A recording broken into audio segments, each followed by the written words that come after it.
என்ன இங்க படுத்து கிடக்குறாங்க? லட்சுமணா, ஏய் லட்சுமணா, எந்திரி.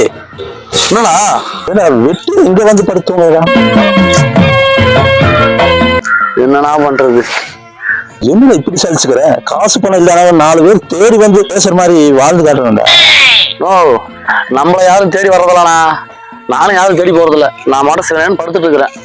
சரி, உன்னை யாரும் அப்படி தேடி வர்றா? பூரா பெரிய பெரிய விஐபிங்களா? உன்னை எந்த விஐபி இப்படி தேடி வரப்போலாம்? நேத்து நீ போய் கண்ணாடி பெட்டிக்காரில் போய் பீடி கடன் கேட்ட, அவன் துரத்தி விட்டுட்டான்.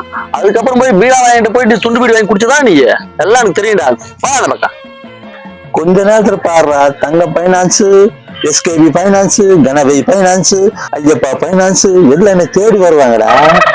அப்படியா? உன்ன எதுக்கு தேடி வர போறாங்க? பூரா பேருக்கிட்ட பணம் வாங்கி ஏமாத்திட்டு நல்லா என்னை தேடி தேடி வருவானுங்கல்ல. இப்படி வாழண்டா. டேய், இது சொல்ல உனக்கு அசிங்கமா இல்ல? உண்மை என்ன வெட்டி பயிராடா நானு.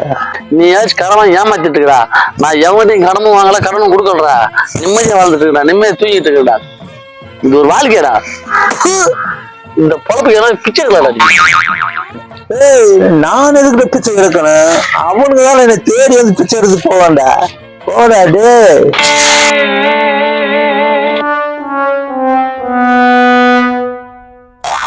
பாத்தீங்களா கடன் கொடுத்தவங்க நிலைமையும் கடன் வாங்கின நிலைமையும்? பாத்தீங்களா யாரு பிச்சைக்காரன் ஆகிட்டு போறான்? பாத்தீங்களா நாட்டுல இப்படி தாண்டா இருக்கு.